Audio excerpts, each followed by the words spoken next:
Science Daily. Today's topic is fuel cells. I have with me Dr. Libby Colby. How are you today? I'm great, thank you for having me. Now that we know a little bit about the history of fuel cells, can you tell us how they work? Of course. Well, the main goal of the main function of the fuel cell is to convert hydrogen-rich fuel into electricity. And as long as fuel is coming in, these fuel cells will keep running, which is really beneficial. And they're mainly comprised of an anode, which is negative, the electrode, which houses the catalyst, and then the cathode, which is positive. And then the hydrogen comes in through the fuel, with the fuel here, to the anode, where it splits into protons and electrons, and the electrons then go to the circuit and generate heat and electricity. And then the protons then go to the electrode, where they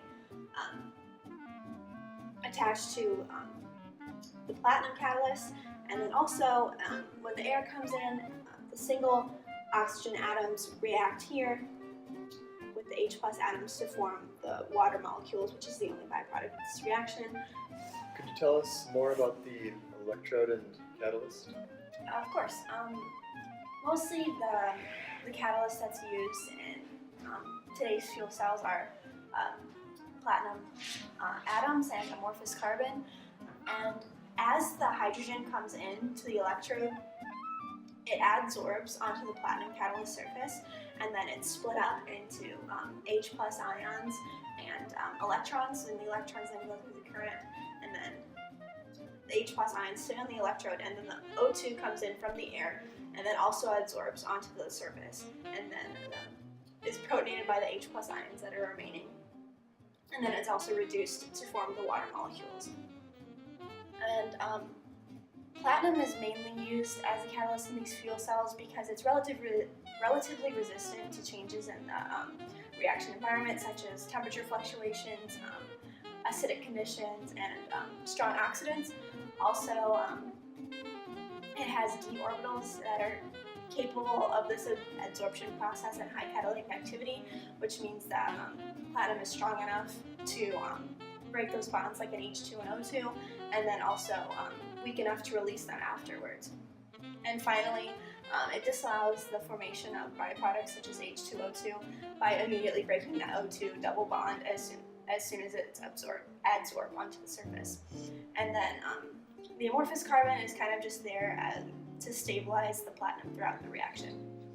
Good morning, Dr. McClary. Always nice having you on Science Daily. And how are you doing today?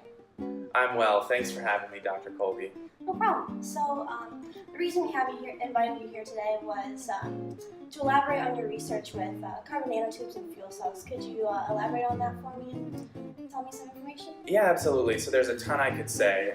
Basically, most fuel cells usually use amorphous carbon, but we're going to be replacing those with carbon nanotubes. That's kind of the basics of our research. Now, I could talk for hours about this, so we'll try to keep it brief.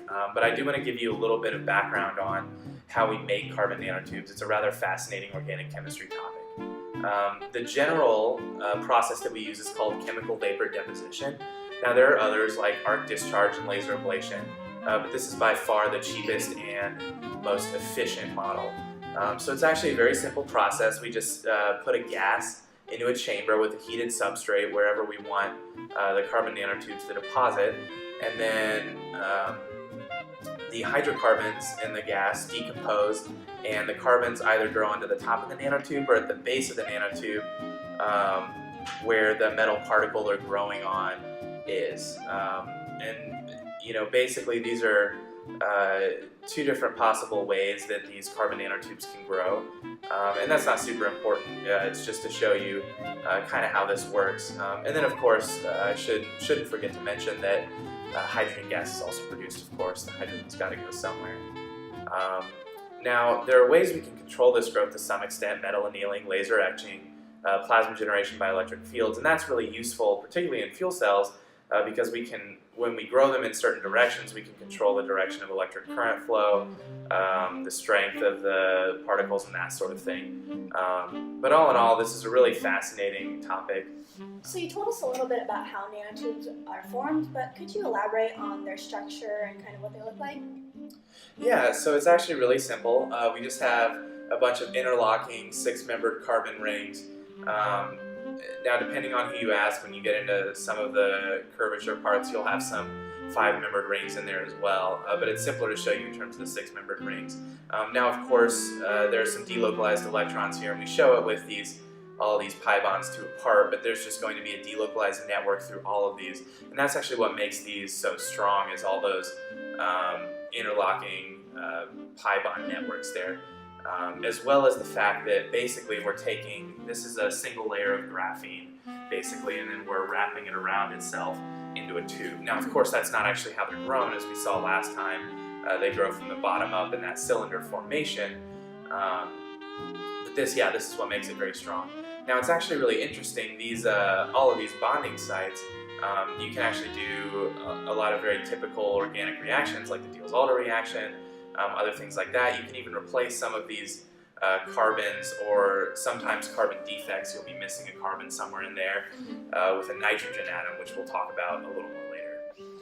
So now that we know a little bit more about nanotubes, and before you go into kind of how they're used in fuel cells, could you kind of go over the basics of the reaction that goes on? Yeah, absolutely. So basically, we just have a simple redox pair, similarly to any electrochemical cell or galvanic cell. At the anode we have hydrogen coming in, right? And of course we're denoting that as half a hydrogen because we just want to work with one. And it's adsorbing onto the surface of the catalyst, which in this case would generally be platinum. And then that's becoming a hydrogen ion, of course the catalyst in and of itself, and then an electron. Very similarly at the cathode, we have the oxygen breaking apart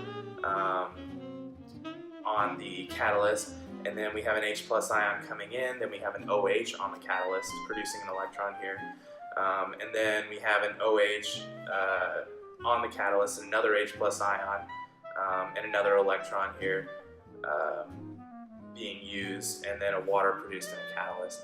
And let me correct myself, that was not an electron being produced, it was an electron being used, my bad.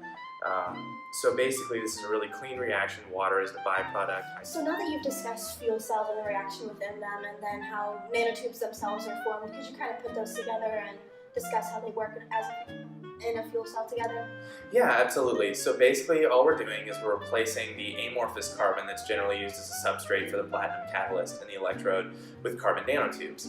Now similarly to amorphous carbon, they have a large surface area and high porosity, but they're also much lighter and thinner. It's a much more organized structure that gives a very similar effect.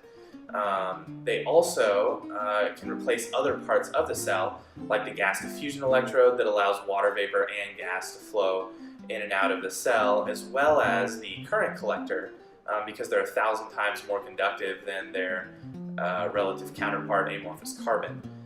So this actually improves the fuel architecture, simplifies it a lot, being able to use one material like this for so many different functions, which besides just making the cell more efficient and simpler, it also allows us to shrink the cell down quite a bit, which would give us some small-scale electronic applications, which is pretty revolutionary in terms of our technological future.